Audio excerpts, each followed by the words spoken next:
என்ன கிருத்வி பண்ணுறீங்க? இதெல்லாம் வச்சுக்கிட்டு என்ன பண்ணுறீங்க? ஆ என்ன பண்ணுறீங்க? என்ன பண்ணோம் அதை வச்சு? சாப்பிடவா? என்ன சமைச்சிருக்கீங்க? பூவாவா? என்ன பூவா? ஆ பிரியாணியா? பிரியாணி இல்லையா? அப்புறம் என்னது? பிரியாணியா? சாப்பிடவா? சரி மாமி சாப்பிட்றாரு. சாப்பிட்டேன்ப்பா. போதும்ப்பா போதும்ப்பா.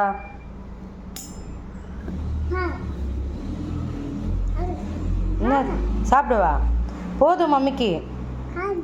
போதும்ப்பா. போதும் நீ தங்கம். சாப்பிடுவா. சரி போதும்ப்பா.